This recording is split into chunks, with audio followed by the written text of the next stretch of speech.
Bulldozer action पर Assam high court की कार्रवाई। इस बार असम का है मामला। अदालत ने कहा कि किससे पूछकर बुलडोजर चलाया गया। क्या है पूरा मामला, बताते हैं। हेलो, मैं हूं साहिबा खान और आप देख रहे हैं अनकट। तो मामला है असम हाईकोर्ट का। असम के गुवाहाटी हाईकोर्ट ने आरोपियों के मकानों को बुलडोजर से ढाने की कार्रवाई के एक मामले पर स्वतः संज्ञान यानी कि सुओ मोटो कॉग्निजेंस लेते हुए राज्य सरकार यानी कि असम गवर्नमेंट से जवाब मांगा है। कोर्ट ने राज्य सरकार से पूछा है कि किस कानून के तहत ऐसी बुलडोजर कार्रवाई की गई है। पूरा मामला क्या है आपको बताते हैं। गुरुवार यानी कि 17 नवंबर को गुवाहाटी हाईकोर्ट की चीफ जस्टिस RM छाया और जस्टिस सौमित्र साइकिया ने सुप्रिंटेंडेंट ऑफ पुलिस यानी कि SP की ओर से 5 आरोपियों के मकानों पर की गई बुलडोजर कार्रवाई को लेकर राज्य सरकार से जवाब मांगा है। जिन आरोपियों के मकानों पर बुलडोजर चलाया गया है उन पर पुलिस थाने में आग लगाने का आरोप था। अब हाईकोर्ट ने सरकार के वकील से क्या कहा वो सुनते हैं।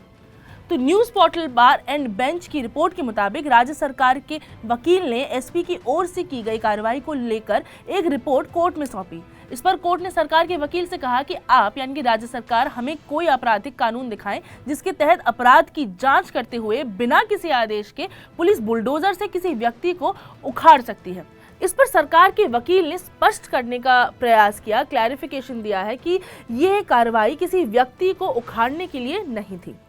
तो मुख्य न्यायाधीश ने फिर चुटकी ली और कहा कि वो एक SP हो सकते हैं, लेकिन आपके उच्चाधिकारियों को भी कानून के दायरे से गुजरने की जरूरत है।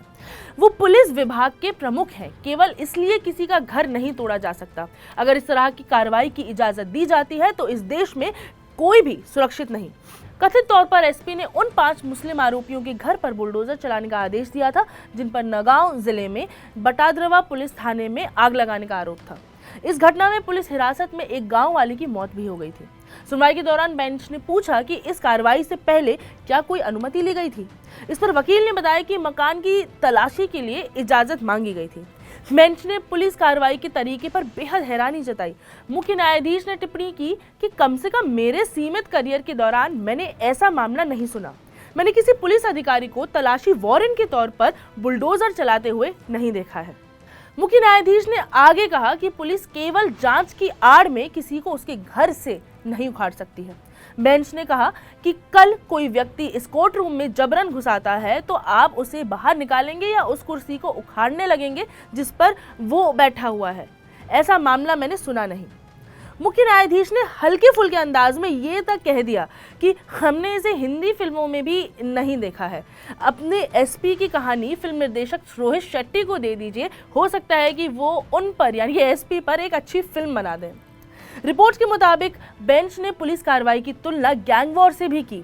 मुख्य न्यायाधीश ने कहा कि ये गैंगवॉर है या पुलिस कार्रवाई। अगर ये गैंगवॉर है तो एक आदमी दूसरे का घर तबाह कर देता है, लेकिन हमने ऐसी पुलिस कार्रवाई कभी नहीं देखी। मुख्य न्यायाधीश छाया ने आगे कहा कि एक लोकतांत्रिक देश यानी डेमोक्रेसी में ऐसे कार्यों की अनुमति नहीं दी जा सकती है। उन्होंने कहा कि कानून और व्यवस्था ये शब्द एक उद्देश्य के लिए इस्तेमाल किए जाते हैं। हम एक लोकतांत्रिक व्यवस्था में हैं, आपको इतना बताना पर्याप्त है। अब इसका कोई रास्ता निकालें। बेंच ने सरकार के वकील से कहा कि वो पुलिस महानिदेशकों को इस घटना के बारे में बताएं। बेंच ने यह भी कहा कि अब इस मामले पर अगली सुनवाई 13 दिसंबर को होगी। ये बिल्कुल सही है कि कानून किसी को भी ये इजाजत नहीं देता है कि एकदम से जाएं और किसी के घर पर बुलडोजर चला दें। इस पर हमने एक एक्सप्लेनर अलग से बनाया है, उसका लिंक इसके डिस्क्रिप्शन में है, वो आप देख सकते हैं। फिलहाल आप मुझे दें इजाजत। मैं हूं साहिबा खान और आप देख रहे हैं अनकट।